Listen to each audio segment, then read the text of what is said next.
आई hope ये screen visible है। कोई एक जना। Yes sir. हाँ।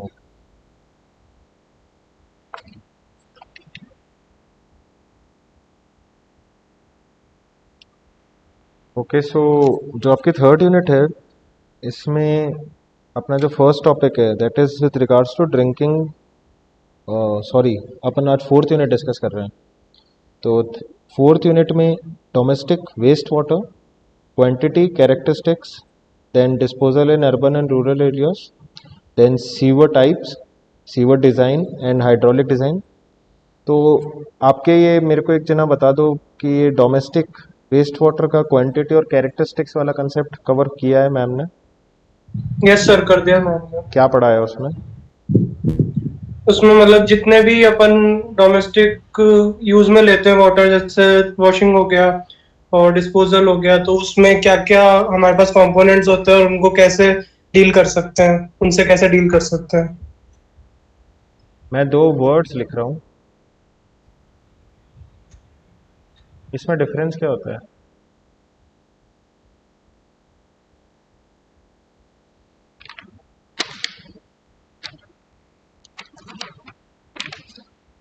Any idea? बिना गूगल करे, मतलब ये सब चीज़ें पढ़ी हैं, मैं ये पूछना चाहता हूँ। मतलब सर, ये दोनों ही है ना, हाउस होल्ड वेस्ट का पार्ट होता है, डोमेस्टिक वेस्ट का पार्ट होता है। सीवेज के अलावा जो भी वेस्ट मटेरियल होता है वो अपने पास सलेज होता है। एक बार वापस अच्छे से इसको कवर कर लेना इस टॉपिक को, ठीक है? क्योंकि ये हो सकता है बेसिक डेफिनेशंस भी पूछें, क्योंकि इन्होंने सिर्फ डोमेस्टिक वेस्ट वाटर को फोकस किया है। जबकि वेस्ट वाटर मैंने आपको पहले ही बताया था कि इंडस्ट्रियल भी होते हैं, उनका अलग ही प्रोसेस होता है, और डोमेस्टिक का एकदम अलग ही होता है। तो मैं ट्राई करूँगा, अगर टाइम बचता है तो इसको भी थोड़ा देख लेंगे। बाकी let us start with this sewer. So I will recommend आप साथ में नोट्स बना लो तो ज़्यादा बेटर है, ठीक है? अभी सीवर्स के टाइप्स डिस्कस करें तो सीवर्स बेसिकली, जैसे अपन ने देखा है कोई विलेज या रूरल एरियाज हो तो वहाँ पे ओपन सीवर्स होते हैं, और वहीं अपन मेट्रो सिटीज़ या बड़े सिटीज़ देखें तो यहाँ पे क्लोज्ड अंडरग्राउंड सीवर्स होते हैं, ठीक है? So this is more of a theoretical topic about the types classification. So this I will be sharing by notes because the time today will not permit me to cover all these things. So general basic idea we all have that what are the various types of sewers, and we have been hearing or listening in news also. So what are the civil engineering aspects with regards to sewer, that I will share with you from any of the standard textbooks that I have. Okay, next I'm just drawing a basic layout diagram. So let us consider that this is your typical household. Okay, this is your typical household. I am marking it with H.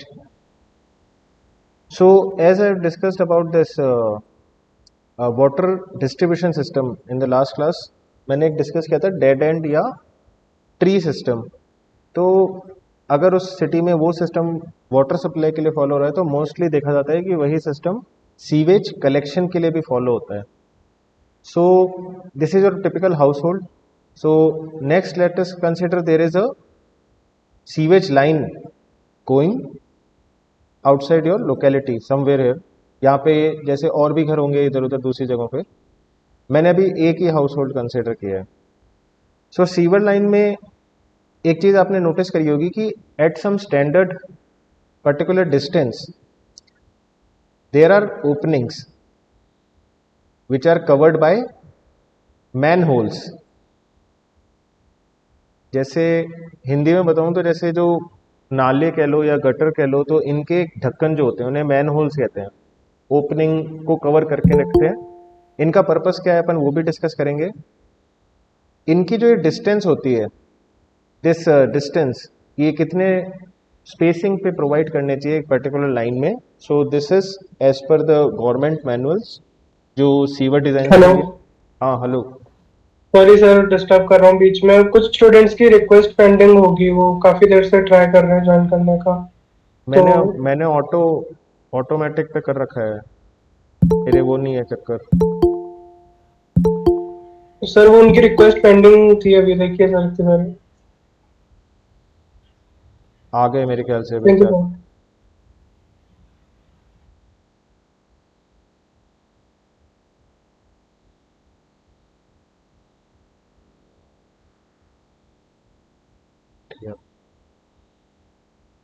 एक minute, मैं इसीलिए switch नहीं करता, मैं switch करता हूँ ना ये इरेज कर देता है पुराना। मैंने एक्चुअली प्लगइन इंस्टॉल कर रखा है which is for automatically admitting all the entries, तो मेरे को पर्सनली इंडिविजुअली एक एक को एडमिट नहीं करना पड़ता है।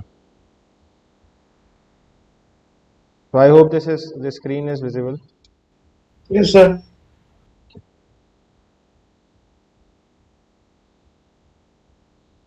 हाँ ओके। सो मैन होल्स एक जनरली आपने देखे होंगे, रोड पे भी आप चलते हैं, आपके लोकेलिटी में सोसाइटीज में भी देखे होंगे। So yes sir. ये जो आपका हाउस होल्ड है, यहाँ से जो भी आपका सीवर जनरेट हो रहा है, सो यहाँ पे भी क्या किया जाता है, जैसे आपके वॉशरूम्स, किचन्स, बाथरूम्स, सब जगह से कलेक्ट करके एक नेटवर्क बनाया जाता है और एक पाइप आउट किया जाता है। ओके, ये पाइप क्या होता है, मैन होल का पर्पस क्या है? एक पर्पस है कि ये सीवर को मैन होल से कलेक्ट किया जाता है, इसके अंदर चला जाएगा, ठीक है, ये जो मेन लाइन चल रही है आपकी।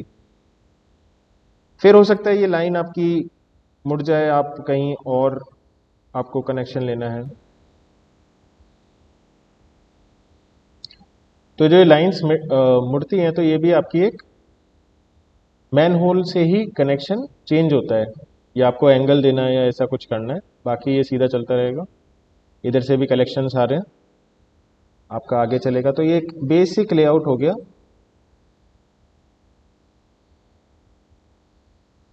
इसमें कुछ चीज़ें समझने की हैं कि इनकी टर्मिनोलॉजी क्या है। तो ये तो आपका हो गया हाउस होल्ड सीवर, ठीक है। Next we have these things, जैसे मैंने आपको बोला ये मेन लाइन एक चल रही है, तो इनको मेन लाइन नहीं बोलते, इनको टेक्निकली हम बोलते हैं ब्रांच सीवर्स, ठीक है। Then these are your branch sewers which are collecting the sewage from all the households. Then there comes a main line, या इस टर्मिनोलॉजी में अपन बोलते हैं मेन सीवर। अब डिफरेंस क्या होता है इनमें? बेसिकली कंस्ट्रक्शन में डिफरेंस होता है, थोड़ी साइज बड़ी होगी मेन सीवर की, ब्रांच सीवर की कम होती है। और फंक्शनली क्या होता है कि जो मेन सीवर है ये फाइनली एक कनेक्ट होता है आउटफॉल सीवर से। सो ये आउटफॉल सीवर ये फाइनली जाके आपका जो सीवेज ट्रीटमेंट प्लांट है, STP लिख रहा हूं मैं, सीवेज ट्रीटमेंट प्लांट। सो इस सीवेज ट्रीटमेंट प्लांट में सारा एक साथ कलेक्ट होता है for further treatment and disposal.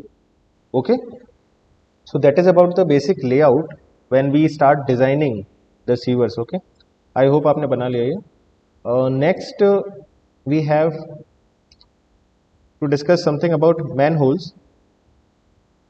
So manhole के फंक्शंस आप लिख लीजिए, कहाँ कहाँ प्रोवाइड किए जाते हैं। So first of all, whenever size of sewers change, हो सकता है कि कोई जैसे ब्रांच सीवर से आ रहा है तो वो मेन सीवर में कनेक्ट हो रहा है, तो छोटे से बड़ा कनेक्शन है, तो वो सब में काम आता है। Next, when ever there is change in gradient, in simple words slope, slope जिसे कहते हैं, तो अगर किसी सीवर का स्लोप चेंज हो रहा है तो वहां पे भी अपन एक मैन होल प्रोवाइड करते हैं। Next we have when two different pipes meet, दो अलग अलग कनेक्शन कंबाइन हो रहे हैं उस प्लेस पे, देन मैन होल प्रोवाइड किया जाता है। एंड जनरली मैंने आपको बोला था कि एक स्पेसिंग है which is as per the manuals, so that is around 30 to 45 metres of distance. Okay, now ये जो ओपनिंग है, ओपनिंग क्यों प्रोवाइड करते हैं? क्योंकि ये जो सारी चीजें हैं ये तो बिना ओपनिंग के भी करी जा सकती हैं, इंटरनली सब कुछ चलता रहेगा। सो जो ओपनिंग प्रोवाइड की जाती है जिसके कारण ये कवर्स लगाने पड़ते हैं, मैन होल्स लगाने पड़ते हैं, this is for firstly maintenance and inspection, कि if there is any blockage और something, so you can write for maintenance and inspection. So these are some of the functions of manholes and also the applications. Okay, तो आई hope आपने लिख लिया होगा, मैं इसको erase कर रहा हूँ। Again, this video, this lecture is also being recorded. So the one of your friends और आपके कोई इमरजेंसी आती है, आपको एग्जिट करना पड़ता है, आप बाद में भी देख सकते हो। So I will share the link later. So जो मैंने आपको बताया अभी, ये किस तरीके से अपन विजुअलाइज कर सकते हैं। Late us consider this is your one of the sewers, it is coming here.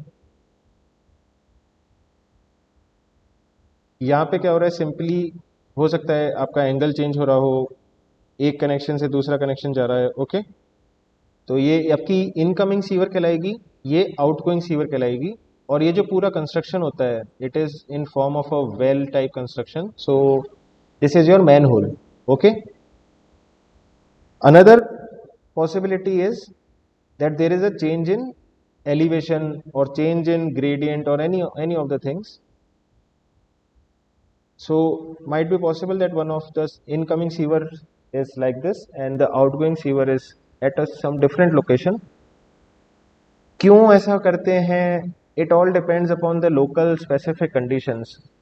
उसका ग्राउंड एलिवेशन उस एरिया का कैसा है, ये सब चीज़ें काफ़ी मैटर करती हैं। तो यहाँ पे क्या होगा, आपका सीवर यहाँ से फिल होना चालू होगा, it will reach up to a certain level and then it will start flowing in your outlet sewer. Okay, so generally जो इस तरीके के सिस्टम्स हैं ये जनरली अवॉइड करे जाते हैं, but in case of any type of emergencies तो ये फिर अब कर सकते हैं, कोई और कंडीशन सेटिस्फाई नहीं हो रही तो जनरली इसको अवॉइड करते हैं। अपन ट्राई करते हैं कि दोनों का जो ये एलिवेशन है सेम रहे। इसमें प्रॉब्लम क्या है कि आपके जो सॉलिड्स हैं यहाँ पे ये डिपॉजिट होने लग जाएंगे सारे, और ये बहुत जल्दी जल्दी ब्लॉकेज हो गया, तो आपको बहुत फ्रीक्वेंट मेंटेनेंस इसकी करनी पड़ेगी. Okay okay, so next concept what we have in the design, जैसे आपने वाटर सप्लाई के बारे में मैंने लास्ट टाइम पढ़ाया था कि at for a particular household there demand is around 135 litres per capita per day. Okay, एक बार लिख देता हूँ काफियों के लिए, लास्ट क्लास इन्होंने नहीं देखा होगा, के लिए नया होगा. So litres per capita per day. So this is the average daily demand for a particular individual that we term it as per capita. So अब इसमें क्या होता है, सीवेज भी तो यहीं से होगा जनरेट, जो आप वाटर सप्लाई ले रहे हो उसी से तो आप किचन में यूज़ करोगे, उसी से तो वॉशरूम में आप बेथिंग, क्लीनिंग, वॉशिंग जो भी करते हो करोगे. So on an average about 80% of this water supply, about 80% of the water supply goes into sewers. So आप एक पॉइंट लिख लो इसको, ये आपके न्यूमेरिकल सॉल्व करने में भी हेल्प करेगा. ठीक है, नेक्स्ट ये चीज आप एक बार लिख लो. Yes sir. देन नेक्स्ट चीज है कि टिपिकल एक ये कंस्ट्रक्शन हो गया एक सीवर का. सो जनरली सर्कुलर सीवर्स देते हैं या फिर शेप थोड़ा सा चेंज कर सकते हैं. So another point which is very important is that these sewers are never designed to run at full depth. इसको मैं एक्सप्लेन करूंगा. Sewers are never designed to run at full depth. इसका कहने का मतलब क्या है कि आपका सीवर हो सकता है हाफ रन कर रहा हो, ठीक है, हो सकता है यहां तक भी रन कर रहा हो, पर कभी भी ऐसी सिचुएशन नहीं डेवलप होती, ना ही हम चाहते हैं ऐसी सिचुएशन डेवलप हो कि यहां तक सीवर का लेवल चला जाए. इससे प्रॉब्लम्स क्या होती हैं, वो जब अपन इसके न्यूमेरिकल प्रेशर से यहाँ पे इतना डिफरेंस नहीं है, प्रेशर तो ऑब्वियसली जनरेट होगा, लेकिन उसके साथ में क्या होता है, यहाँ पे जो ओवरऑल वेलोसिटी और डिस्चार्ज जो पॉसिबल है वो उतना नहीं मिलता जितना अपने को इससे कम डेप्थ में मिलता है। ये मैं अपने को अपन आज डिस्कस करेंगे ये पॉइंट। अभी आपको लग रहा होगा कि ऐसे कैसे हो सकता है, पाइप तो पूरा चलेगा तो ही तो सबसे ज़्यादा डिस्चार्ज होगा, बट ऐसा नहीं है। There are many conditions. So next कुछ कंडीशंस हैं, आप इनको लिख लो। यहाँ पे कैपिटल डी है, capital D is your this sewer diameter, ठीक है, and your small D is the depth of flow. For example मैं आपको एक डायग्राम बना देता हूँ यहाँ पे। तो this is your D and let us say your sewage is flowing at this depth, so this will be your d, small d. Okay, so there are some conditions. Now if the value of d is less than 400 mm, then this water depth is taken S D by to. Upon try करेंगे कि इस तरीके से design हो कि जो water depth of flow है that is D by to. Next, if the value is between 400 mm and 900 mm, then we take the value as 2 by 3 d. This is for small d. Okay, next, if the value of this dia of sewer is more than 900 mm, then we consider 3 by 4 of this dia as depth of flow. So आप ये चीजें note कर लें। Next important चीज क्या है कि this circular section that I have drawn, it is considered to be the most hydraulic efficient section या the most hydraulically efficient section। इसका क्या मतलब है? इसका ये मतलब है कि अगर for a particular same cross section of area, late us से इसका क्रॉस सेक्शन एरिया ए है, फिर आपने एक ट्राइंगुलर दिया, आपने स्क्वायर दिया, सबका क्रॉस सेक्शन एरिया सेम है, ठीक है, अपन कंपेयर कर रहे हैं, तो अपने को देखने को मिलता है कि इसमें जो डिस्चार्ज, इसमें जो वेलोसिटी अपने को मिल रही है, डिस्चार्जेस विद क्यू, वेलोसिटी जो इसमें देखने को मिलती है, it comes out to be the most hydraulically efficient section. इसको और डिस्कस करेंगे, मैं इन सबको डिस्कस नहीं करूंगा, अपन यूज भी नहीं करते क्योंकि ये काम के नहीं। अब एग्जैक्ट डिफरेंस क्या है वो अपने स्कोप में भी नहीं है अभी के लिए, तो अभी के लिए आप इतना देख सकते हो कि circular sections are the most hydraulically efficient. Okay, next what we have. So मैंने कुछ अलग अलग सीवर्स बनाए थे, जैसे एक ब्रांच सीवर था, एक लेटरल सीवर था, एक आउटफॉल सीवर था, ठीक है। So definitely there will be some fluctuations. तो फ्लक्चुएशंस सबसे ज्यादा देखने को आपको किस में मिलेंगे? If I draw a curve between this discharge Q and time T, ये मैं एक दिन के लिए कह रहा हूं, ठीक है, एक पर्टिकुलर डे में क्या एक्टिविटीज होती हैं। सो जैसे मैंने आपको पहले बताया था, मैं ब्लू कलर में जैसे वाटर डिमांड को भी मैं इसमें कंसिडर कर रहा हूं, ठीक है, blue is for water demand. So मैंने आपको बताया था सुबह के टाइम में क्या होता है, सबसे ज्यादा डिमांड देखने को मिलती है, फिर दिन में कम हो जाती है, फिर शाम को बढ़ जाती है, करेक्ट, लास्ट क्लास में डिस्कस किया था। Yes sir. अब मैं रेड में आपसे कर रहा हूँ लेटरल, लेटरल यानी कि जो आपके हाउस होल्ड से आ रही है, ठीक है। तो इसमें भी क्या होगा, जैसे जैसे आपका वाटर सप्लाई का यूज है आप वो भी करोगे, डेफिनेटली इसका पीक थोड़ा लेट आएगा, क्योंकि यहाँ पे तो आप इसको यूज कर रहे हो और यहाँ पे आप वेस्ट कर रहे हो, तो थोड़ा डिफरेंस आता है, तो ये फ्लक्चुएशंस थोड़े ऐसे रहेंगे। नेक्स्ट येलो में आपको मैं बता रहा हूँ ब्रांच सीवर। तो ब्रांच सीवर कौन से थे? जिसमें सारे लेटरल सीवर्स हाउस होल्ड से जो आ रहे हैं वो कलेक्ट करके डंप कर रहे हैं अपना सीवेज इस ब्रांच सीवर में। सो ब्रांच सीवर के लिए curve that will be a little more lower, a little more smoother, smooth से मेरा मतलब है फ्लक्चुएशंस कम होते जाएंगे, ठीक है। नेक्स्ट लास्ट मैं ग्रीन कलर में ले रहा हूं आपका ये आउटफॉल सीवर, जो आपका सीवेज ट्रीटमेंट प्लांट में जा रहा है।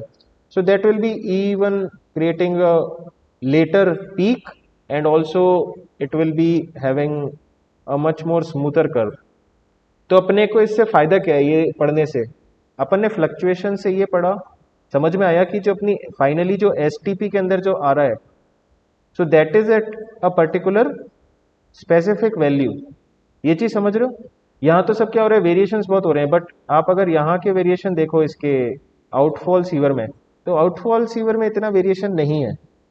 तो ये अपने लिए एक अच्छी बात भी है, ठीक है। और ये एक और चीज है कि अपन इस तरीके से फ्लक्चुएशन भी समझ रहे हैं। तो आप इसमें एक पॉइंट लिख सकते हो कि the maximum fluctuation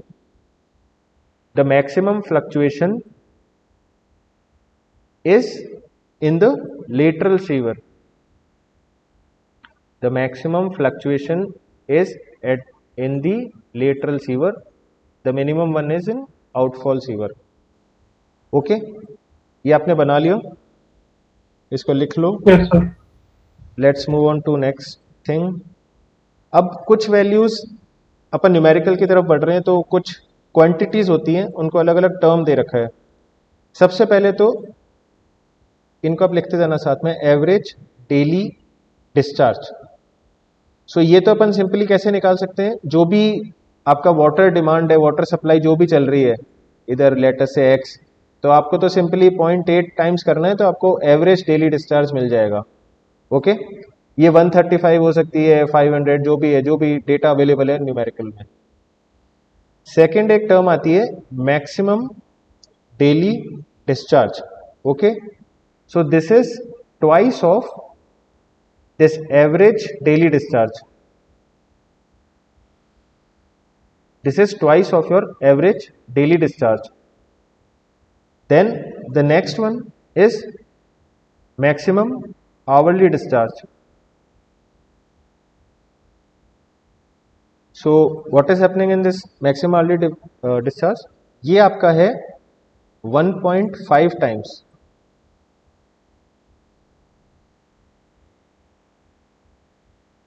1.5 times of your maximum daily discharge. मैं इसको लिख रहा हूं MDD, आप इसको नोट कर लो please. So this is your MDD। मैं इसको और एक्सपेंड करूं, so can I write it as twice of ADD, that is average daily discharge. ठीक है ये चीज, इसको मैं एक शॉर्ट फॉर्म लिख रहा हूं MHD, ठीक है। सो इट कम्स रफली around 3 times of average daily discharge, your maximum hourly discharge।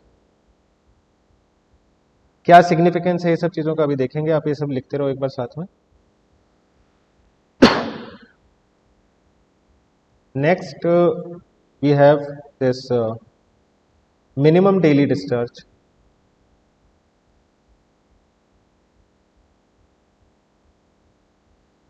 So your minimum daily discharge is taken as 2/3 of your average daily discharge।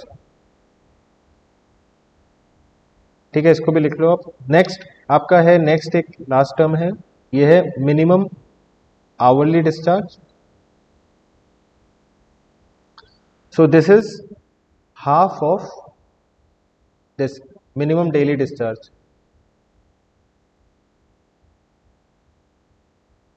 सो इसको भी मैं एक्सपेंड करता हूं, so it comes out to be half times 1/3, sorry 2/3 of this average daily. ठीक है, ये चीजों को आप एक बार वापस से देख लो, आपने नोट किया जो भी मैंने डिस्कस किया है। पहले तो ये सॉरी मैंने डिस्कस किया, एक तो average daily discharge, then maximum daily discharge that is twice of this average, then मैंने डिस्कस किया this maximum hourly discharge that is 1.5 times, और 3 times of average daily discharge. Next मैंने बताया आपको minimum daily discharge and minimum hourly discharge. Okay, so this is 2/3 and this one is 1/2 of minimum daily और 1/3 of average daily. ठीक है, इन चीजों को आप नोट कर लें। नेक्स्ट, इसमें क्या चीज समझने की है, पहले तो फ्लक्चुएशंस अपन ने समझ ली। अब सीवर्स को डिजाइन किस डिस्चार्ज के लिए किया जाता है? सो इसमें आप एक पॉइंट लिख सकते हो कि सीवर्स आर डिजाइंड फॉर, लिख लो आप, sewers are designed to carry maximum hourly discharge, to carry maximum hourly discharge.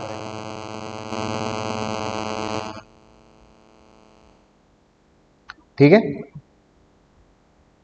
And are checked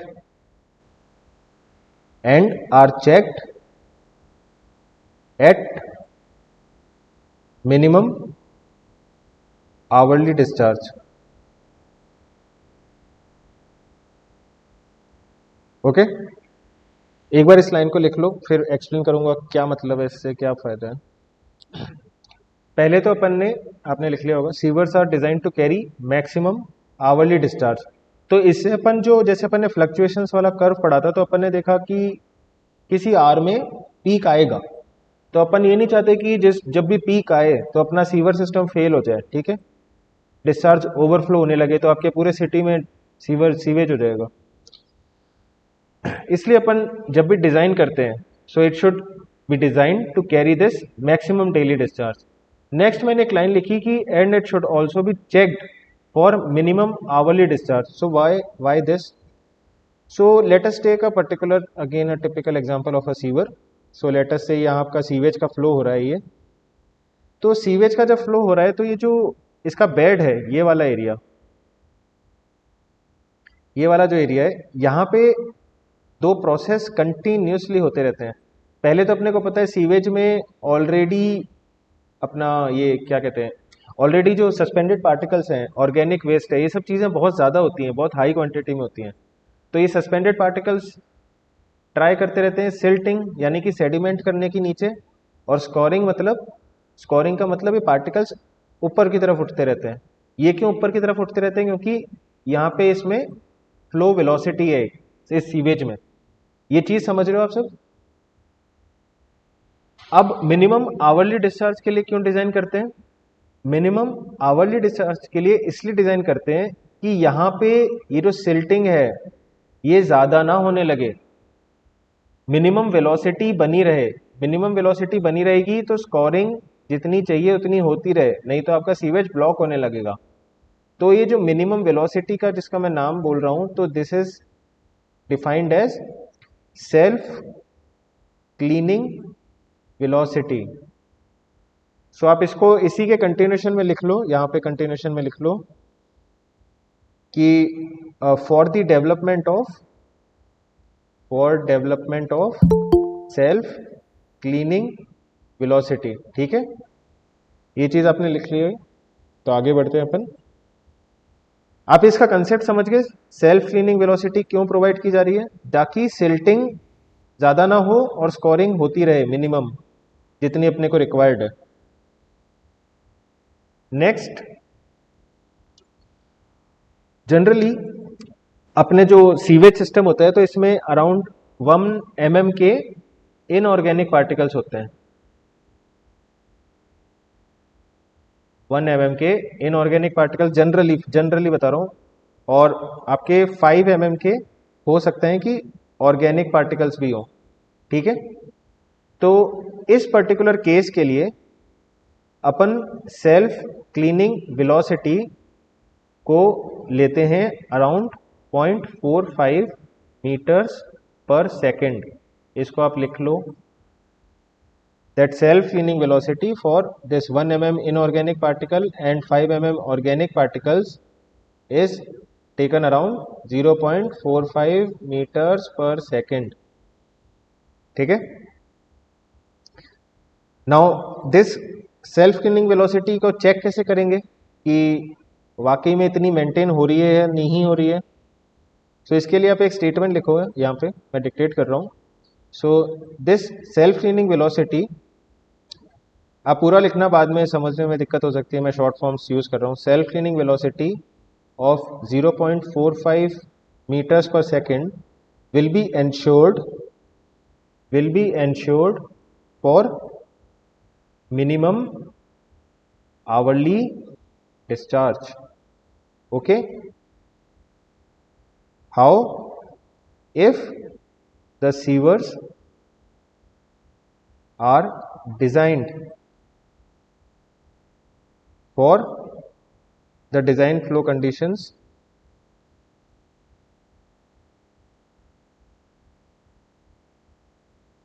and velocity of 0.8 and 0.9 is available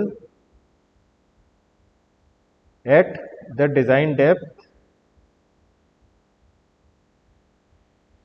of flow। ये वाला जो पॉइंट मैंने आपको लिखवाया है, ये बेसिकली उसी को जस्टिफाई करने के लिए कि जो आपका सेल्फ क्लीनिंग वेलोसिटी है, it should be of 0.45 metre पर second at minimum hourly discharge. Next, if the sewers are design for this design flow conditions, velocity will be, we should check that it is equal to और greater than 0.8 और 0.9। ये अपन एक numerical solve करेंगे आज, तो उससे देखेंगे, तब ज़्यादा क्लियर हो जाएगी पिक्चर। नेक्स्ट अपन एक और चीज़ पे चलते हैं कि how this self cleaning velocity is calculated. So आप एक फॉर्मूला लिख सकते हो, ऑल्दो इसकी ज़रूरत नहीं पड़ेगी ज़्यादातर, but just in case we don't know what kind of paper might come. So self cleaning velocity is given by Q by F times K times G minus 1 times G into D। Okay, लिख लो इस फॉर्मूले को, where K is a constant that depends upon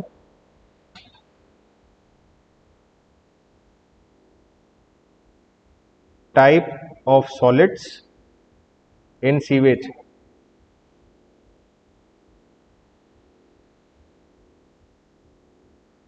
Next we have small d, this is the size of particle।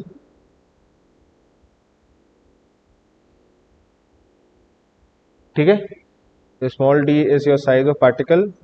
आपका q है, ये discharge है। Next आपका जो ये g की वैल्यू है, what is g? g is your specific gravity of those solids. Small g is your gravitational constant 9.81 पर सेकेंड स्क्वायर। ओके, नेक्स्ट ये चीजें हो गई आपकी सारी कंप्लीट, ये आपका फॉर्मूला बनता है। ओके, और भी फॉर्मूलेज हैं, अगर आपके सामने आते हैं, मैं एक और बार वो भी लिख देता हूँ, आप इनको एक बार नोट कर लो। Then we have V equals to C into RS। यहाँ पे R आपका क्या है? Area by perimeter, area by perimeter. ये चीज़ें भी क्लियर होंगी अभी धीरे धीरे, ये आप लोगों ने नहीं पढ़ा होगा, आप इलेक्ट्रॉनिक्स के स्टूडेंट हो, मैं समझ सकता हूँ। This is your Chezy's equation.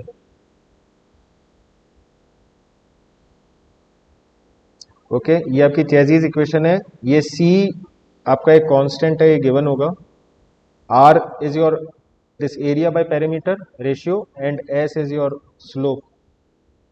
Okay, तो ये कुछ दो फॉर्मूले हैं अभी के लिए। नेक्स्ट अपन चलते हैं अब हाइड्रोलिक डिजाइन फॉर सीवर्स। तो आप नई हेडिंग लगा लीजिए, हाइड्रोलिक डिजाइन ऑफ सीवर्स।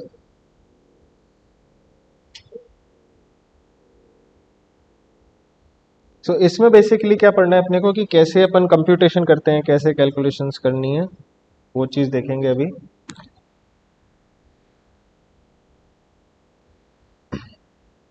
इसमें अपने को अलग अलग पैरामीटर्स आइडेंटिफाई करने होते हैं जब डिज़ाइन करते हैं, जैसे डेप्थ ऑफ फ्लो कितनी रखनी है, एरिया ऑफ फ्लो कितना रखना है, आपका हाइड्रोलिक मीन डेप्थ का कंसेप्ट आएगा। ये जो आर की वैल्यू थी, यही हाइड्रोलिक मीन डेप्थ होती है।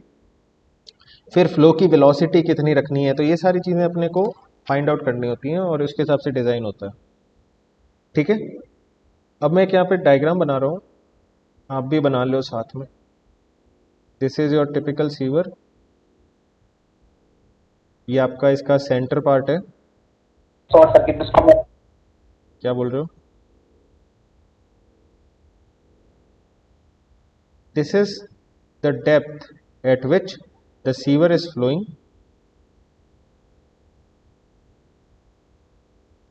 ओके, आपका जो डाया है पूरे सीवर का, दैट इज कैपिटल डी। ये जो आपका ये वाला डाया है, डेप्थ है sorry, this is small D. Okay, next जो ये सेंटर है आपका ओ, सेंटर से कुछ एंगल बना रहा होगा। Okay, so this is alpha. Okay, this one side will be alpha by 2।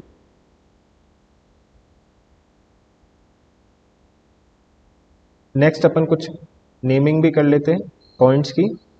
So this point, this is A, this is O, then this point is D, this point is B and this point is C। ठीक है, सो ये एक typical sewer हो गई आपकी। अब इसमें कुछ पहली टर्म अपन डिस्कस करते हैं। फर्स्ट आप लिखिए डेप्थ ऑफ फ्लो कैसे कैलकुलेट की जाती है। So the depth of flow, ये जो आपकी स्मॉल डी है, ये कैलकुलेट करने के लिए अपन कुछ पहले रिलेशंस आइडेंटिफाई करते हैं। सो मैं ये एंगल एल्फा के अबाउट कुछ वैल्यूज कंप्यूट करना चाहता हूँ। So if I right this, आप चेक करिए क्या ये ठीक है, एक बार आप खुद से देखिए। साइन एल्फा बाय 2 मतलब ये जो लाइन है ये A D by O A, this is your alpha by 2।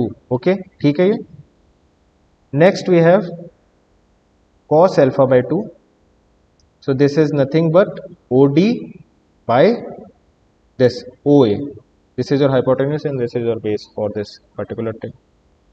ठीक है, नेक्स्ट टर्म क्या आ रही है अपने पास, अपने कोई वैल्यूज निकालनी है स्मॉल डी की। तो ये सारी वैल्यूज अपन तभी निकाल सकते हैं जब अपन अलग अलग ये सारी ये वाली डिस्टेंस कंप्यूट कर लें, ये AD कर लें, DC करें, BD करें, तो अपने को बेसिकली DB लेंथ मिल जाएगी। ओके, तो AD I can write it as D by 2 times sine alpha by 2। आपका D बाई 2 ये वाली डेप्थ है, ये पॉइंट O से लेके point B, so this is your D by 2।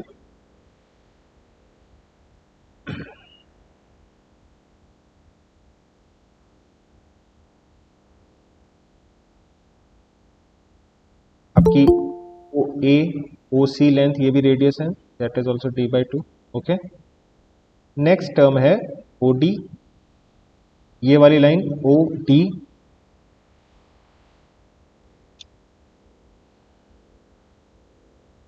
आप इसको एक बार लिखिए।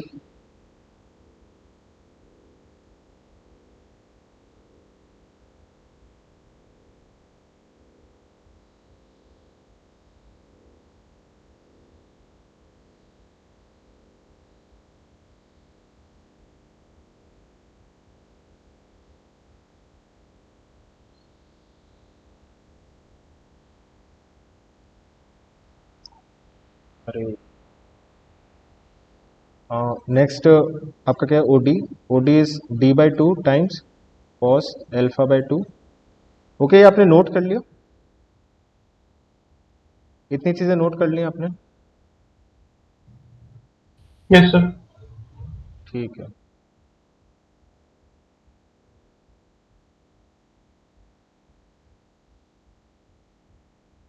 सो ये चीज़ें कैलकुलेट करने के बाद मेरे को निकालना क्या है, small D.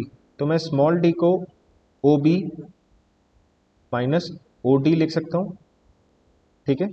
Next we know that O B is nothing but D by two and O D we have found out to be d by 2 cos alpha by 2. Okay, so this small d,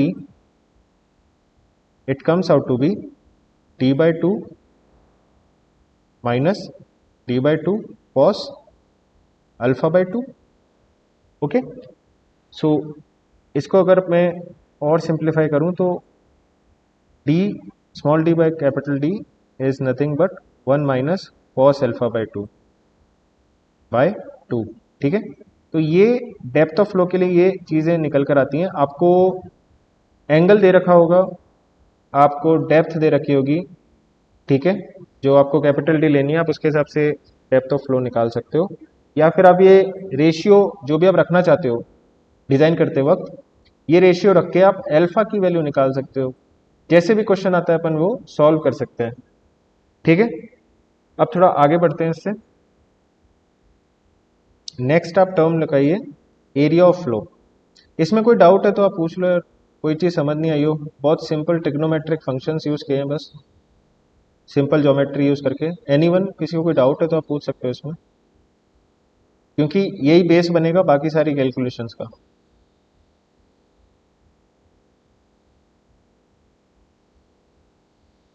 चलो, then area of flow निकालने के लिए this small A we take it as, so इसको भी मैं उसी में add कर लेता हूँ, नहीं तो क्लैरिटी नहीं रहेगी। डायग्राम साथ में रहता है तो क्लैरिटी रहती है।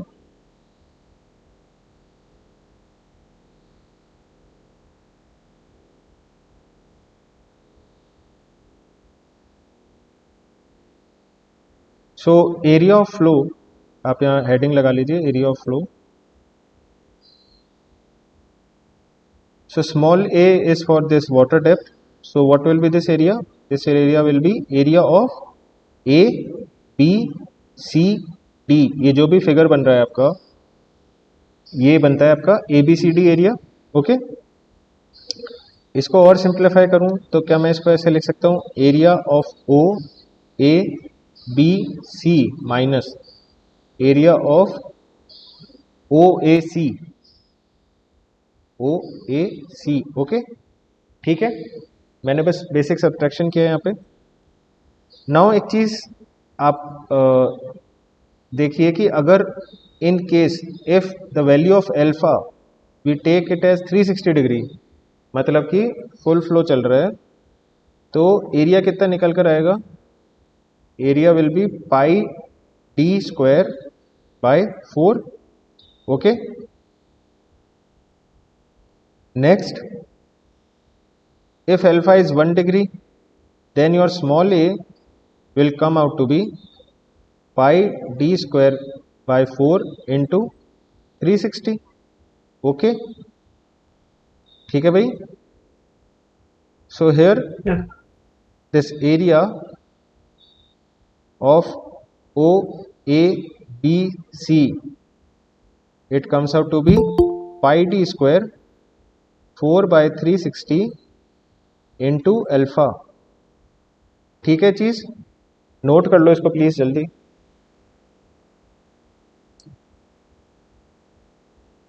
तो टोटल 3-4 टर्म्स ही हैं, अपने को वही डिस्कस करनी है और फिर एक न्यूमेरिकल डिस्कस करेंगे बस आज, दैट विल कंप्लीट दिस। ये चीज आपने लिख ली, एरिया ऑफ, ये पूरा ये लिखे ना एरिया के लिए? Yes sir. ठीक है, आपने डायग्राम्स तो सबने बना लिए, तो अब मैं उस पेज पे नहीं कर रहा, जगह नहीं है ज़्यादा। तो नेक्स्ट अपने को क्या निकालना है? Area of OAC। So area of OAC is this triangular area, so we can write it as half AC into OD। आप अपना डायग्राम देखते रहना भाई साथ में। So area of OAC is equal to 1/2 into AC into OD। Values अपन इनकी निकाल चुके हैं। आप इसकी सबसे अच्छी चीज़ है सीवर डिज़ाइन की, मैं अपने स्टूडेंट्स को भी बोलता हूँ कि आपको इसमें कुछ रटने वाली चीज़ नहीं है। आप बहुत बेसिक कैलकुलेशन कर रहे हो। अगर इन केस थोड़े फंडामेंटल बस आपको चाहिए, इन केस एग्जाम में भूल भी जाते हो तो भी आपके लिए प्रॉब्लम नहीं आएगी ज़्यादा, आप खुद से डिराइव कर सकते हो। बस आपको ये है कि आज आप एक बार खुद से डिराइव कर लो, या आप जब भी इस वीडियो को देख रहे हो तब डिराइव कर लो साथ साथ में, then it will be very easy for you. So can I write in this fashion D square by Q sine alpha? Yes sir.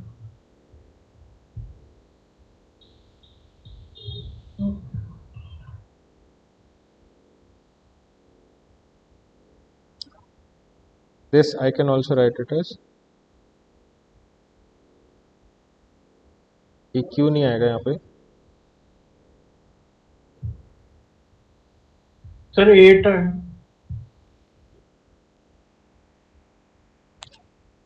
हाँ, ये थोड़ी मिस्टेक है। नेक्स्ट स्मॉल ए की वैल्यू अपन लिख सकते हैं, ये क्या कर रखा है,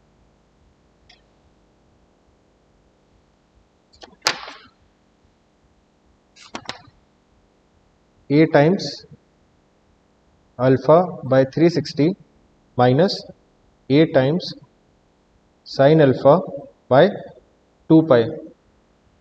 इस चीज़ को नोट कर लो एक बार जल्दी।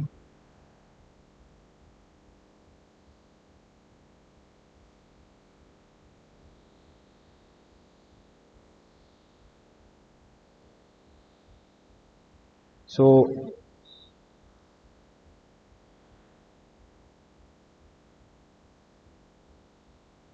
I can write it in this fashion. This will come out to be alpha by 360 minus sin alpha by 2 pi. So with this we can also compute the area of the flow. Okay. So ये तो ये हो गई आपकी area की equation. Next अपने को discuss करना है the third one, that is perimeter of flow.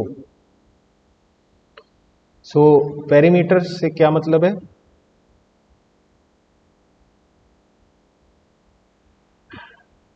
क्या हुआ, कहाँ गया?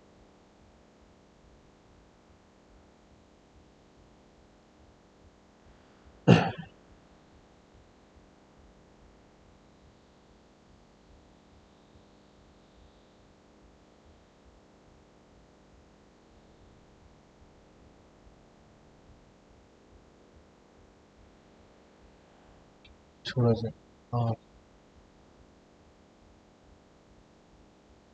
सो पेरीमीटर ऑफ फ्लो, जो अपना जहाँ पे डेप्थ ऑफ फ्लो जितना चल रहा है, ये जो आपका डेप्थ ऑफ फ्लो है, तो इसका क्या पेरीमीटर बनता है? ओके, सो ये अपने को निकालना है। So again if we consider that alpha we take it as 360 degree, तो पेरीमीटर कितना आएगा? पेरीमीटर कितना होता है? अगर अल्फा 360 डिग्री हो जाए यहाँ पे, तो ये अल्फा है, अगर ये 360 डिग्री हो जाए तो पेरीमीटर कितना निकल के आएगा? 2 पाई आर। 2 पाई आर, या फिर अपन डी के टर्म्स में बात कर रहे हैं तो पाई डी। और स्मॉल पी की बात करें, अपन इस वाले पैरामीटर को निकालना चाहते हैं, तो small P will be pi D by 360। Okay, next alpha, अगर अल्फा ही रहता है तो your P will be pi D by 360 times alpha. So finally this thing will give us an equation small p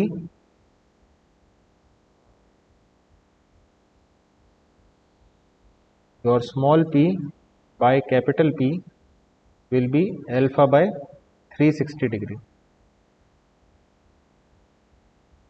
360 ही रहेगा, 360 degree नहीं रहेगा। Okay, so this will be the relation for perimeter of flow. I hope आपने लिख लिया है ये। Next पे चलते हैं। So your fourth one is hydraulic mean depth. सो एक मैंने पहले एक टर्म लिखाई थी R equal to A by P, that is area by perimeter. That was nothing but hydraulic mean depth.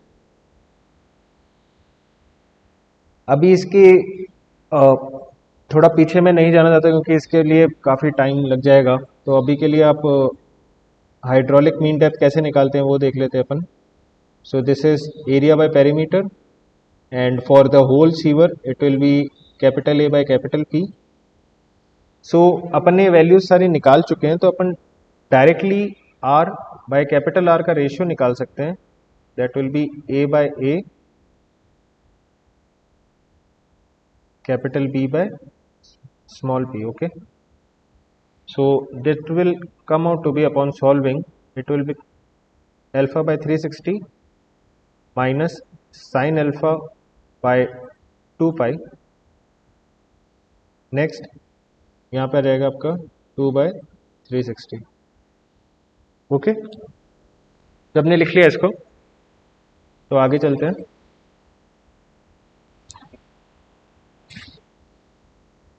आगे last one we have is velocity of flow.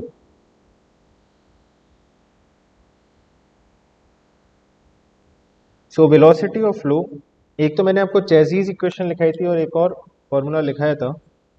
एक और इक्वेशन होती है आपकी आइडेंटिफाई करने की velocity of flow for this particular type of channel. So that is Manning's equation. It is v equal to 1 by n times r to the power 2 by 3 times s to the power half। Again here s is your slope and r is the hydraulic mean depth। okay, this is small v, capital V will be 1 by capital N times capital R की power 2 by 3 आपकी और capital S की power half. ठीक है, now small v by capital will be capital N by small n, R by R 2 by 3 की power और small s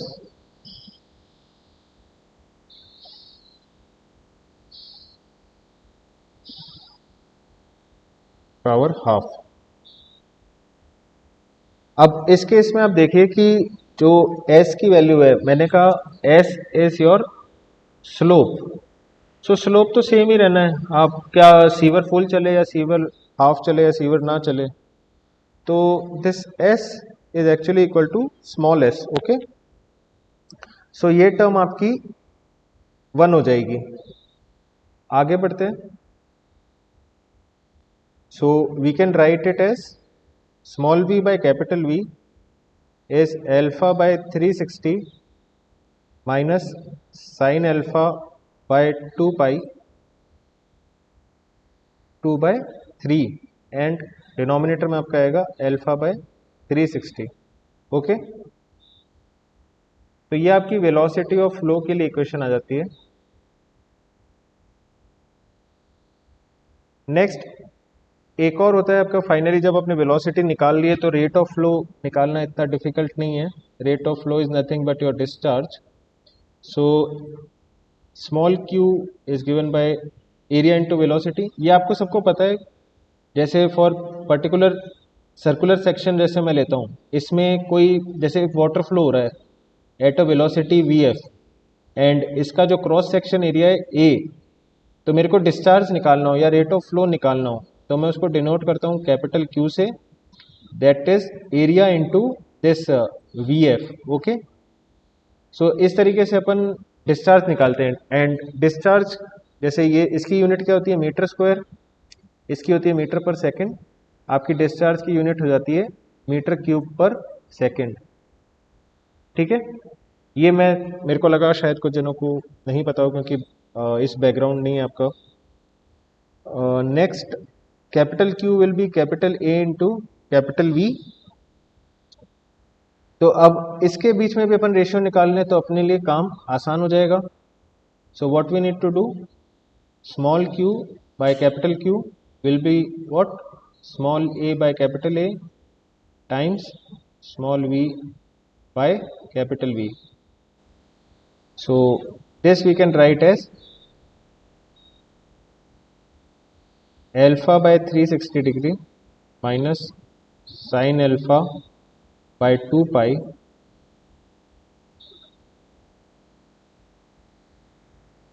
alpha by 360 minus sine alpha by 2 pi by alpha by 360 की power 2/3। Okay, वही जो पुरानी मैंने एक बार equation निकालनी थी उन्हीं को बार बार यूज कर करके अपने फाइनल पॉइंट्स पे आए हैं। तो इससे आप अपना फाइनल रेट ऑफ फ्लो या डिस्चार्ज निकाल सकते हो। ओके, तो ये आपने सब नोट कर लिया है, तो अपन आगे चलते हैं।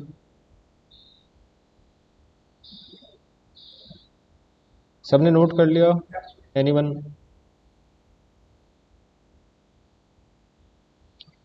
ओके, सो कुछ पर्टिकुलर केसेस डिस्कस करते हैं। तो आप केस 1 लिख लीजिए।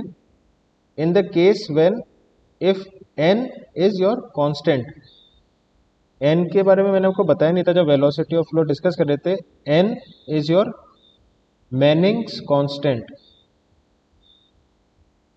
ये आपका कभी कभार रफनेस पे साथ वेरी करता है, इसलिए हम ये पर्टिकुलर केस डिस्कस कर रहे हैं जहाँ पे n is constant.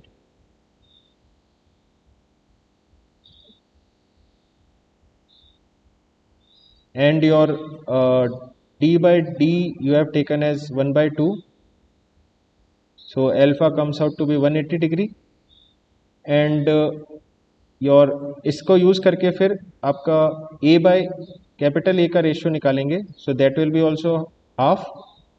Small p by capital P that is your perimeter of flow, उसका भी रेशियो आपको हाफ निकल के आ जाता है। r बाय कैपिटल R आपका 1 आ जाता है। Small v by capital V आपका 1 आ जाता है। और जो आपका डिस्चार्ज है रेट ऑफ फ्लो, इसका रेशियो हाफ आ जाता है। तो अगर ऐसा कोई पर्टिकुलर केस आपके सामने आता है जहाँ पे इस तरह की कंडीशंस हैं, ठीक है, कि अल्फा आपका 180 डिग्री है और ये d बाय ये आपका रेशियो जो है हाफ है, so these will be the parameters.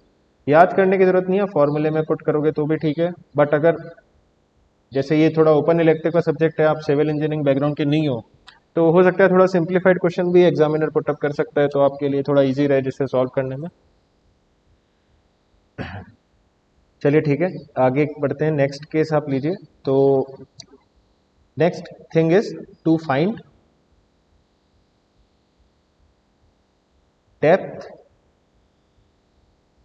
Sorry, to find depth at which velocity is maximum। अब यहां पे वो कंसेप्ट आपको क्लियर होगा कि अपन क्यों किसी सीवर को मैक्सिमम मतलब फुल डेप्थ के लिए क्यों नहीं डिजाइन करते कि स्मॉल डी को कैपिटल डी के बराबर ही रख दें। तो अपने को अगर वी मैक्स निकालना है, ठीक है, वी मैक्स निकालने के लिए अपने को इक्वेशन को डिफरेंशिएट करना पड़ेगा। Okay, so this small V max, इसको अपन डिफरेंशिएट और करते हैं तो ये this will be D V by del alpha. इसको अपन जीरो करेंगे तो अपने को मैक्सिमम मिलेगा। ओके, तो जब अपन इस इक्वेशन को सॉल्व करते हैं, इसको डिफरेंशिएट करते हैं, तो अपने को पता चलता है कि अल्फा की वैल्यू 256 डिग्रीज निकल कर आती है। ठीक है, तो इस कंडीशन में जो V मैक्स बाय V का जो रेशियो है, it is around 1.125। This is the ratio 1.125। And जो small d by capital D की वैल्यू निकल कर आती है इस केस में, that comes out to be 0.81। अब इस चीज का मतलब क्या हुआ? इस चीज का यह मतलब हुआ कि जो आपका डेप्थ पे, स्मॉल डी डेप्थ पे जो वेलोसिटी मैक्सिमम आपको मिल रही है, that is 12.5% more than V. V क्या है? जो अगर आप पूरा सीवर फुल डिस्चार्ज पे या फुल डेप्थ पे अगर आप रन करते हैं, तो जितनी अपने को वेलोसिटी देखने को मिलती, डेप्थ की, तो अपने को इस केस में ज़्यादा मिल रही है, जबकि अल्फा की वैल्यू 256 है, ना कि 360 degree. So this is a very specific case. ठीक है, यहाँ पे इस तरीके से आप डिजाइन करोगे तो आपका सबसे ज़्यादा वेलोसिटी आपको मिलेगी। नेक्स्ट, अगर आपको निकालना है कि मेरे को सबसे ज़्यादा डिस्चार्ज किस केस में मिलेगा, एक तो हो गया वेलोसिटी, नेक्स्ट हुआ डिस्चार्ज। तो डिस्चार्ज के लिए अगेन आपको डी क्यू बाय आप डी अल्फा को जीरो करेंगे। ठीक है, so it is seen that alpha's value comes out to be 308 degree, and for this case the d by d ratio comes out to be 0.95, and this q max by capital Q, this ratio turns out to be 1.07। सो आप देख सकते हैं कि alpha अभी भी 360 degree होने की जरूरत नहीं पड़ी मैक्सिमम डिस्चार्ज के लिए।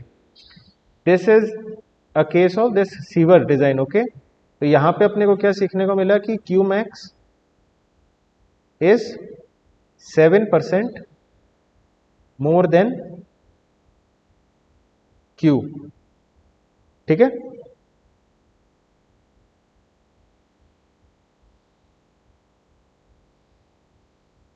एक और रीजन क्या है सर्कुलर सेक्शन को प्रेफर करने का, कि जो फ्लक्चुएशंस हैं वो अपने को सर्कुलर सेक्शन में वेलोसिटी के फ्लक्चुएशंस और डिस्चार्ज के फ्लक्चुएशंस जो भी हैं, तो अपने को सर्कुलर सेक्शंस में ये दोनों फ्लक्चुएशंस लगभग अपने को सेम मिलते हैं, मतलब सिमिलर ट्रेंड फॉलो करते हैं। लेकिन अगर आप कोई दूसरा सेक्शन अपन लेते हैं, ये अगर इसमें अपन एनालिसिस करते हैं तो इसका वेरिएशन कुछ अलग हो रहा होता है और इसका वेरिएशन कुछ और अलग हो रहा होता है, तो अपने लिए थोड़ा पॉजिटिव चीज़ नहीं है, इसलिए अपन सर्कुलर सेक्शन इस कारण से भी प्रेफर करते हैं। अब ये अलग अलग टाइप के सेक्शंस जैसे ट्रेपेजॉइड, सर्कुलर, रेक्टेंगुलर, स्क्वायर, ये सब पढ़ने के लिए एक अलग सब्जेक्ट है पूरा सिविल इंजीनियरिंग डोमेन में, with the name of OCF, that is open channel flow. ठीक है, एक जने ने बोला था प्रेशर के लिए, देखो प्रेशर सीवर्स के केस में अपन अगर डिस्कस करें, ये आपका सीवर एक फ्लो हो रहा है, प्रेशर डेवलप हो नहीं पाता है। जब भी प्रेशर डेवलप होता है तो यहाँ पे आपके जगह जगह पे एक तो मैन होल्स हैं, तो वो मोस्टली वो गैसेस एस्केप कर जाती हैं, तो ऐसा कोई प्रेशर यहाँ डेवलप होता नहीं है।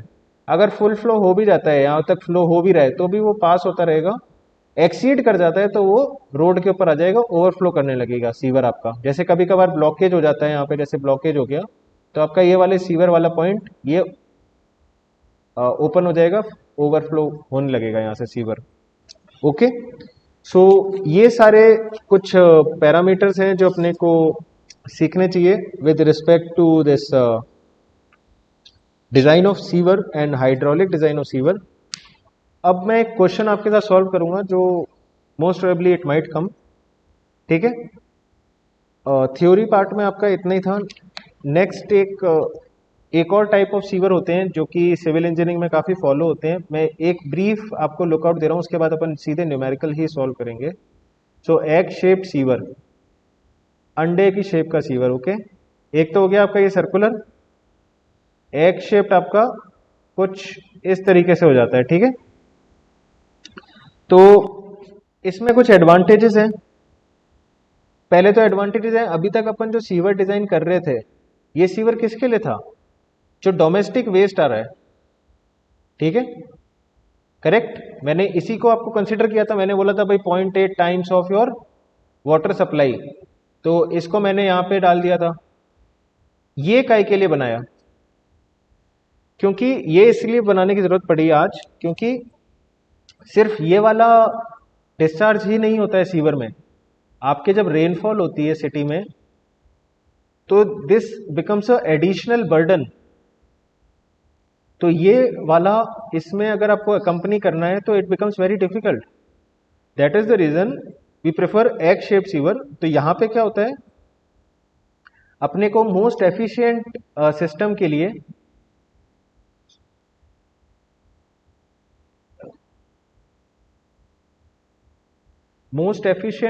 जो डेप्थ निकालनी होती है, तो अपने को यहाँ पे दो डेप्थ मिल जाती हैं, एक डेप्थ लोअर लेवल पे और एक डेप्थ हायर लेवल पे। तो इससे फायदा ये मिलता है कि जब अगर कभी एक्सेसिव फ्लो भी आता है तो अपने पास एक इतना मार्जिन रहता है, यहाँ पे अपन उसको अकम्पनी कर सकते हैं। ओके, सो ये जनरली अपन यूज करते हैं जब कंबाइंड सीवरेज सिस्टम यूज करते हैं। मैंने आपको स्टार्टिंग में क्लासिफिकेशन में जैसे बताया था ओपन क्लोज्ड, तो ये भी एक अलग तरीके का क्लासिफिकेशन है कि जैसे आप डोमेस्टिक सीवेज के लिए एक सिंगल टाइप सीवेज दे दिया आपने, डोमेस्टिक के लिए रेनफॉल के लिए अलग दे दिया, तो जनरली ऐसा फॉलो नहीं करते। जनरली एक कंबाइंड सीवरेज सिस्टम ही डिज़ाइन करते हैं, क्योंकि this will be very uneconomical. अगर रेनफॉल बहुत ही ज़्यादा होती है तो और आप उसका रीयूज़ करना चाहते हो कहीं पे, तो आप एक सेपरेट सीवर रेनफॉल के लिए स्पेसिफिकली बना सकते हैं, but generally combined sewerage system use होता है। सो ये इसके कुछ पॉजिटिव बेनिफिट्स हैं। कुछ नेगेटिव्स हैं कि इसको थोड़ा बनाना, कंस्ट्रक्शन थोड़ा डिफिकल्ट होता है, स्किल्ड लेबर चाहिए, एंड इन सच सेक्शन बाकी आपकी लगभग फ़ायदा ही रहता है। तो न्यूमेरिकल मैं आपको डिक्टेट कर रहा हूँ, प्लीज़ लिखो इसको साथ में।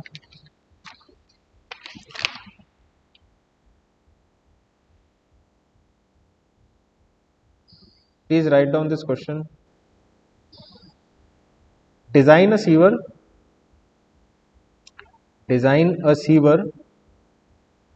to serve a population.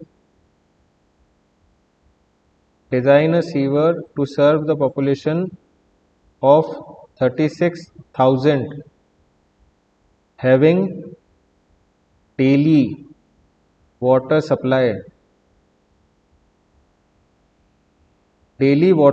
of 135 LPCD liters per capita per day,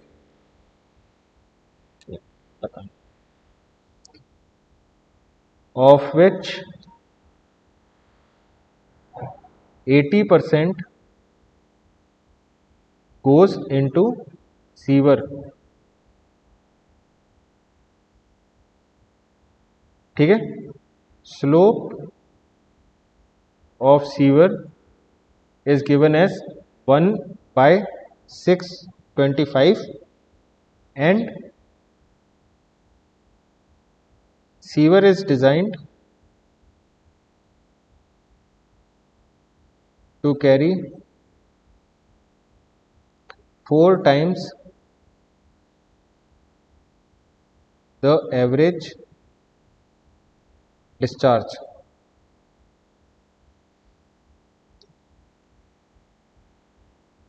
What will be velocity generated if n is constant and is equal to 0.01? You have to assume that depth of flow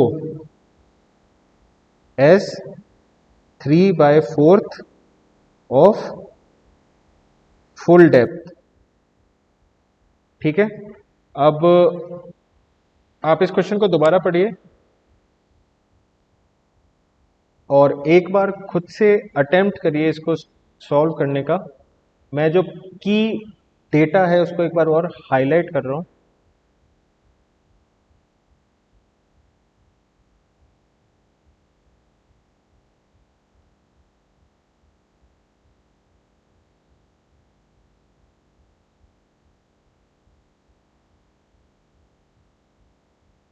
So the population is 36,000. Then your daily supply is 135 liters per capita per day. 80% goes into sewer.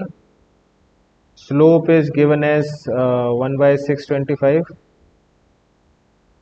Then sewer is designed to carry 4 times the average discharge. So what will be the velocity generated if n is constant? 0.01 की value दे रखी है, and the depth of flow is 3/4।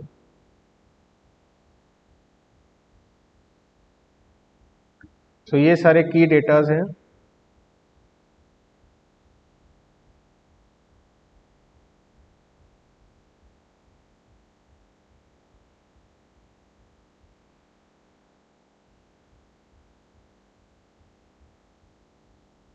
Any one of you, आप कैसे proceed करोगे इसको, क्या कर रहे हो? आपने क्वेश्चन नोट कर लिया है ना? Yes sir. बाकी जने कहाँ गायब रहते हैं भाई?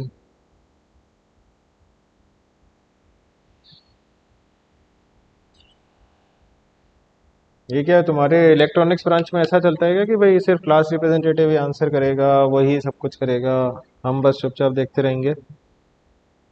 No sir. तो बाकी जने तो बोलते नहीं है।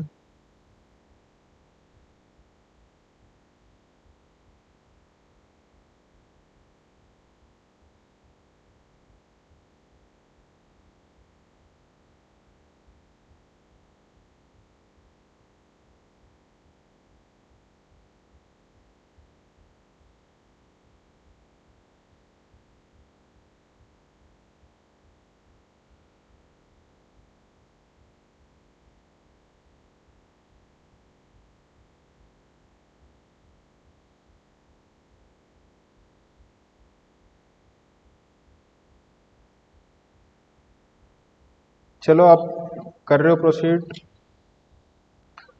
मैं भी यहाँ पे साथ में सॉल्व करता हूँ। सो फर्स्ट थिंग, कैसे आपको इनिशिएट करनी प्रॉब्लम? सबसे पहले अपने पास डेटा क्या गिवन है? पॉपुलेशन गिवन है 36,000 की, जो इनका डेली का है, इनका at the rate of 135 LPCD। ठीक है, इसमें से क्या होता है, क्वेश्चन एग्जामिनर कह रहा है कि 80% गोज इनटू सीवेज। ठीक है, तो सबसे पहला काम अपन करेंगे कैलकुलेट करना कि टोटल डिजाइन कितने क्वांटिटी ऑफ सीवेज के लिए करना है। एक और चीज बाद में मेंशन कर रखी है कि the sewage is designed for 4 times the average average. Discharge. तो अपने को एवरेज डिस्चार्ज निकालना है और उसका 4 टाइम्स भी करना है। हो सकता है इन्होंने रेनफॉल की कंसिडरेशन ली हो, जो भी हो। तो अपन कैसे प्रोसीड करेंगे? So first thing you will right that design which is to be carried by sewer. सबसे पहले यही कैलकुलेट करेंगे। सबसे इजी चीज सबसे पहले लिख दो, 4 टाइम्स करना है। नेक्स्ट 36,000 की पॉपुलेशन है, हर जना 135 लीटर पानी का 0.8% सीवेज में डंप करता है। ओके, तो this is in litres per capita per day. मैं चाहता हूं इसको कन्वर्ट करना ऐसा यूनिट्स में जो कि है मीटर्स पर सेकंड के हिसाब से मेरे को मिल जाए तो ज़्यादा बेटर है, मेरे लिए कैलकुलेशन करना सिंपल होगा। तो मैं यहाँ पे क्या करता हूँ, 24 into 60 into 60 seconds, 24 hours into 60 minutes into 60 seconds. अब ये लीटर्स में है, तो लीटर्स का और मीटर क्यूब का आपको एक रिलेशन बता दूं कि 1000 litres equal to 1 metre cube. ठीक है, तो उस हिसाब से मैंने यहाँ पे 10⁻³ से मल्टीप्लाई कर दिया। So the value of QD, calculate करिए इसको। अब आपको देखिए इस चीज के लिए कैलकुलेटर की जरूरत पड़ेगी एग्जाम में भी, अगर इस टाइप का क्वेश्चन पुटअप होता है। So this comes out to be 0.18 metre cube पर second. So this is your design discharge too, मतलब the design which should follow this discharge for this sewer. Okay, ये आप नोट कर लीजिएगा साथ में प्लीज। कर लिया सबने?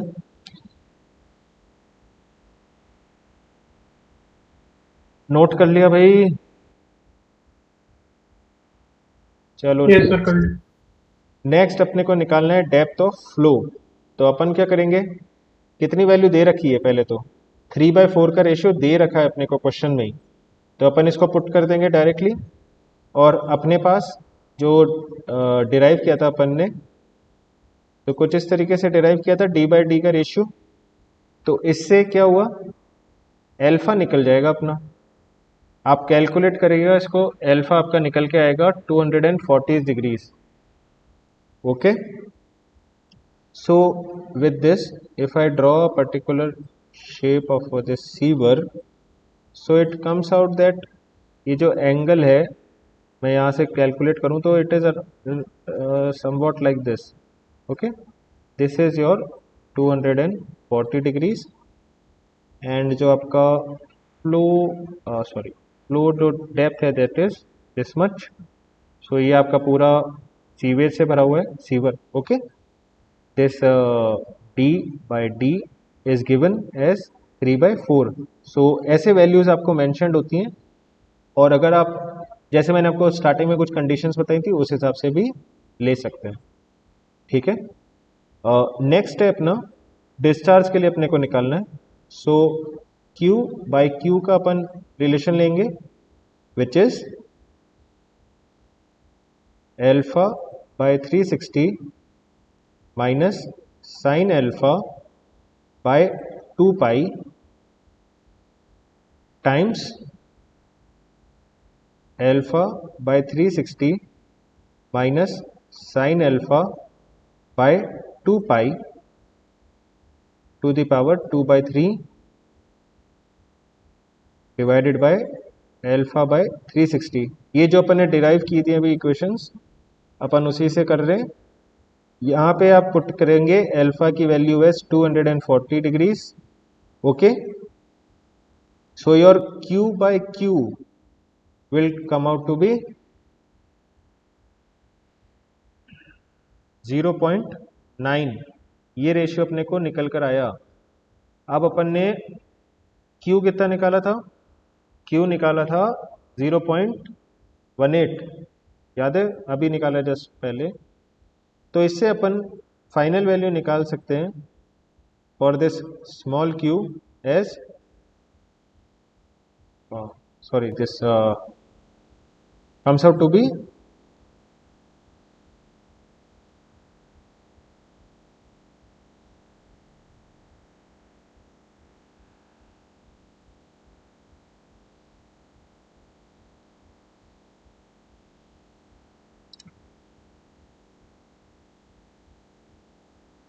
अपने Q की वैल्यू पहले निकाली थी, 0.9 का रेशियो अभी मिल गया है।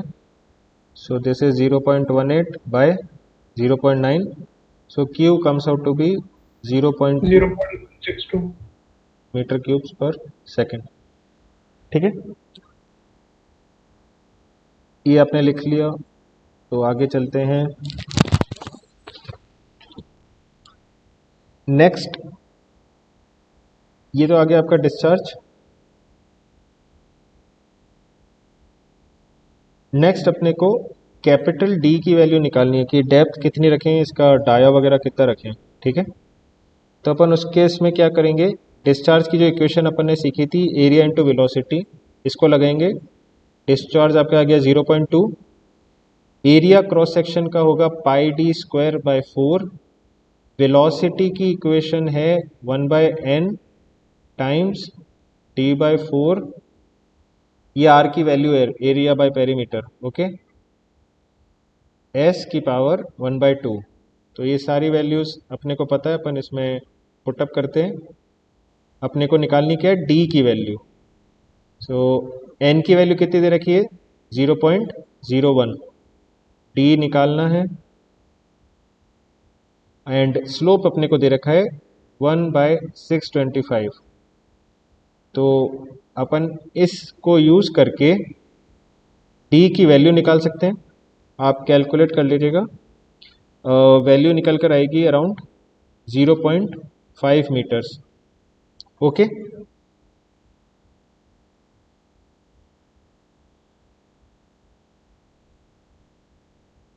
Yes sir. अब नेक्स्ट चीज, एक मैंने एसेंशियल कंडीशन लिखवाई थी पहले कि अपने को ये चेक करना है कि भाई जो आपकी ये मिनिमम कंडीशन पे मिनिमम वेलोसिटी मेंटेन हो रही है नहीं, मिनिमम आर्ली डिस्चार्ज पे आपकी जो सेल्फ क्लीनिंग वेलोसिटी मैंने लिखवाई थी इज इट गेटिंग सेटिस्फाइड और नॉट। अगर नहीं हो रहा है तो आपको डिज़ाइन दोबारा करनी पड़ेगी, ठीक है। तो इसके लिए क्या करते हैं अपन, you will write it as check, ठीक है। सो मिनिमम आप निकालिए। सो इसमें अपन एक यूज कर रहे हैं कंडीशन,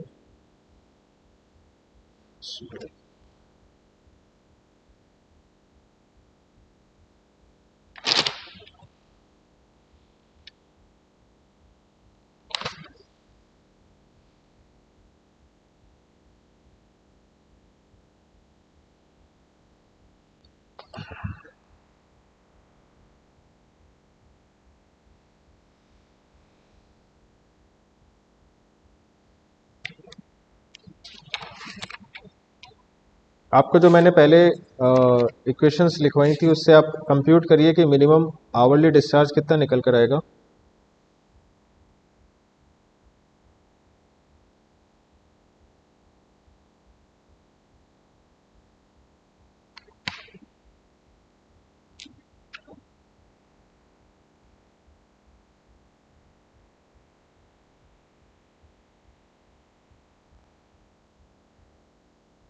आप करिएगा उसको calculate, it comes out to be around 0.01 metre cubes per second.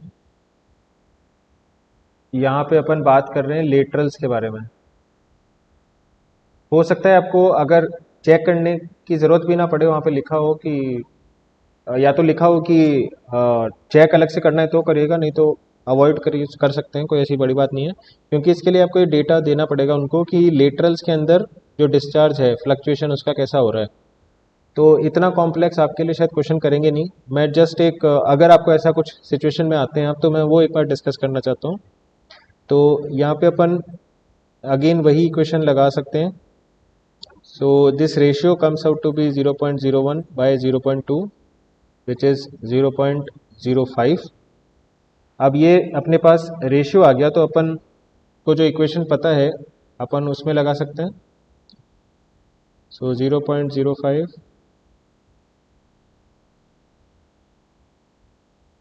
Minus sine alpha by 2 pi और alpha by 360 minus sine alpha by 2 pi to the power 2/3 alpha by 360। So यहाँ से आप कंप्यूट कर सकते हैं what is your value of alpha, ठीक है। आप इसको कंप्यूट करिएगा। लेटस से मैं अज्यूम कर रहा हूँ, लेटस से x डिग्रीज निकल कर आती है वैल्यू, ठीक है। इसके बाद अपने को क्या करना होगा, इसके बाद अपन v/v का रेशियो लेंगे, ठीक है। आप इसमें वही जो अपन ने पहले इक्वेशन सीखी है वही alpha by 360 minus sine alpha by 2 pi divide by alpha by 360 की पावर 2/3 ये आप लगाएंगे। ये आपका कुछ रेशियो निकल कर आएगा। लेटस से कि y वैल्यू कुछ निकल कर आती है, ठीक है। तो आप इससे v निकाल सकते हैं, कैपिटल V से मल्टीप्लाई करेंगे y को, ठीक है। तो अब ये आपके पास अलग अलग वेलोसिटीज़ आ गई। इसके बाद आपको क्या चेक करना है कि जो आपकी फाइनल ये वाली एसेंशियल वेलोसिटी है, whether this v should be compared with the known value. अगर कुछ भी नहीं दे रखा है, आपको कोई डेटा नहीं दे रखा है, तो you can take this value. अगर 0.45 मीटर पर सेकेंड से आपके कंपैरिजन करने पे अगर मैं आपको दोनों कंडीशन बताता हूँ, if v comes out to be greater than 0.45 metre पर second then your this design is okay, ठीक है। If this velocity component comes out to be less than 0.45 meters per second, then your self cleaning velocity will not be satisfied, okay। तो आपको हो सकता है design में कुछ changes करने हो, ठीक है। कुछ हो सकता है आपको शेप चेंज करना पड़ेगा, डेप्थ चेंज करनी पड़े, जैसे भी आप करते हैं। तो that's all about this sewer system hydraulic design sewer design. और कोई पार्ट आपको पूछना हो या इसमें कोई डाउट हो आप पूछ सकते हो अभी।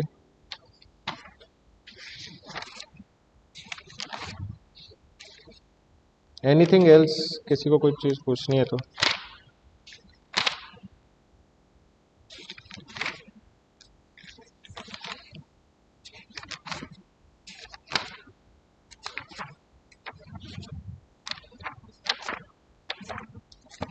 सर क्लियर है। बाकी टॉपिक्स आपके हो गए कवर, उसमें से किसी को कोई पूछना है तो आप आज पूछ सकते हो भी।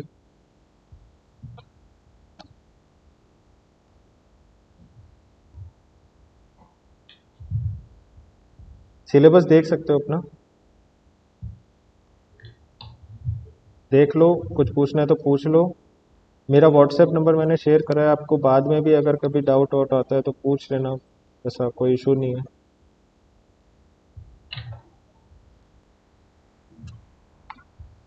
एक कल आपके साथ मैं डिस्कस कर रहा था कि डिस्ट्रीब्यूशन सिस्टम में आपके शायद सिलेबस में मेंशन्ड है कि sources of water, transportation of water mentioned है ना, आपके एक टॉपिक है। तो ट्रांसपोर्टेशन ऑफ वाटर में कुछ की पॉइंट्स मैं आपके साथ डिस्कस करना चाहता हूँ, शायद मैम ने करे हो तो मेरे को बता देना कि ट्रांसपोर्टेशन, एक तो कल मैंने एक बेसिक लेआउट डिस्कस किया था परसों, तो अपन ने देखा था कि क्यों, कहाँ, कैसे, कौन सी चीज़ को कहाँ लोकेट करते हैं, कैसे ट्रांसपोर्टेशन करते हैं, फिर सिस्टम्स क्या होते हैं।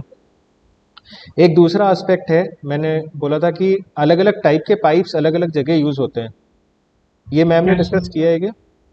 नो सर, आपको डिस्कस करना था ये टाइप्स ऑफ पाइप्स। तो जैसे पहला मैं लूँ कास्ट आयरन पाइप्स, लिख लो इसको। सो इनकी कुछ एडवांटेजेस हैं, कुछ डिसएडवांटेजेस हैं, बहुत 5 तरह के मैं पाइप डिस्कस करूँगा। So these pipes they are cast iron, they are resistant to corrosion. ऐसा नहीं कि स्टेनलेस स्टील की तरह है, but they are resistant to corrosion up to certain extent.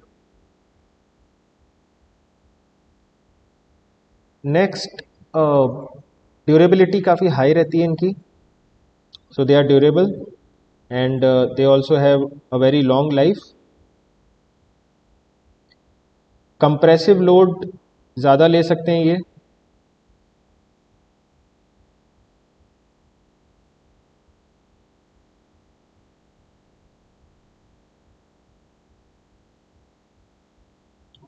ठीक है। कहाँ पे यूज़ करते हैं इनको? These are used as distribution mains. तो जो आपके वाटर सप्लाई का डिस्ट्रीब्यूशन होता है from these tanks to your houses, तो जो मेन लाइंस चलती हैं, मेन लाइंस आपकी कास्ट आयरन पाइप्स की होती हैं, ठीक है, लिख लिया आपने।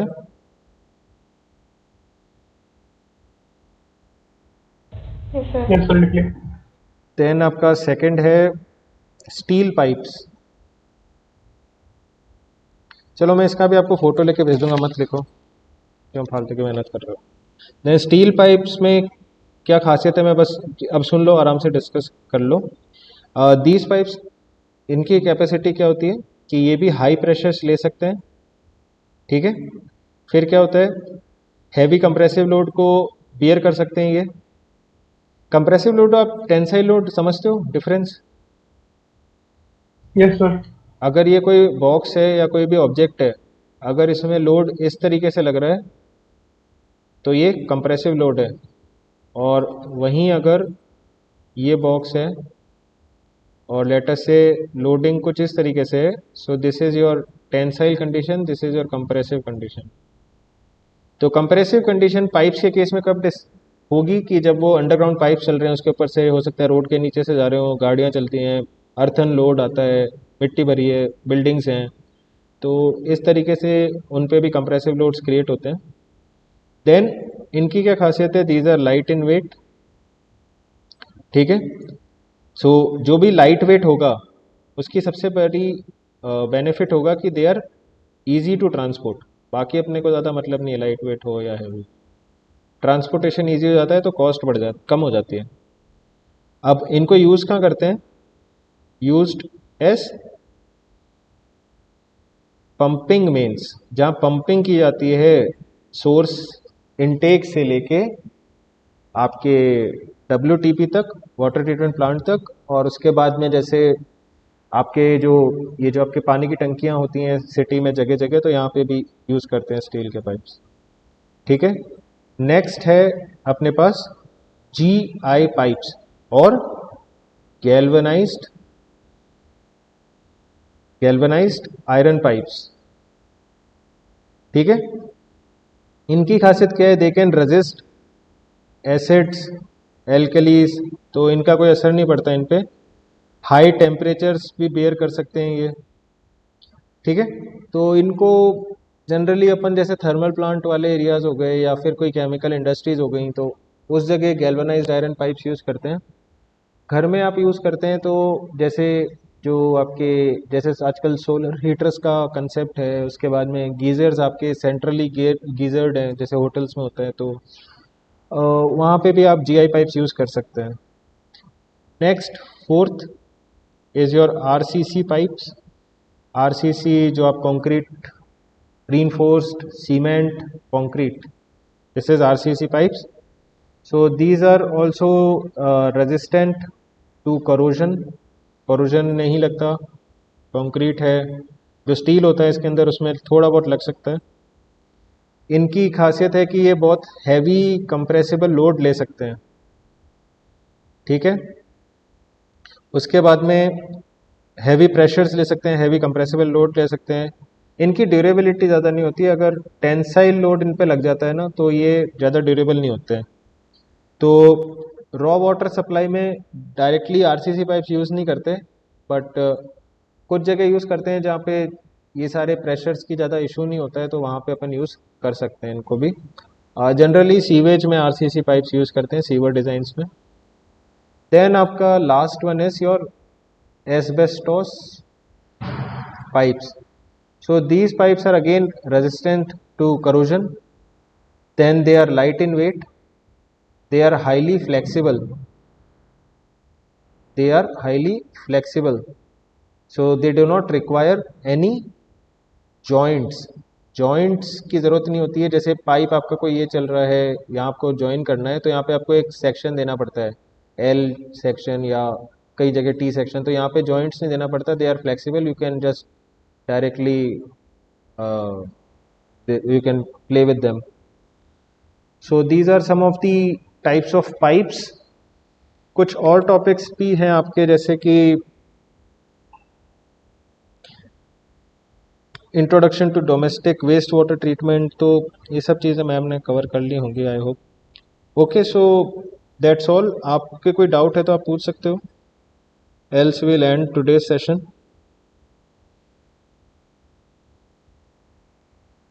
नो सर, अभी तो कोई डाउट नहीं है। Okay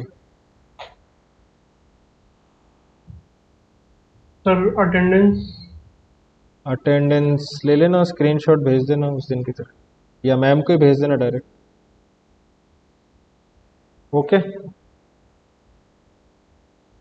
thank you sir. Okay, thank you. Thank you sir.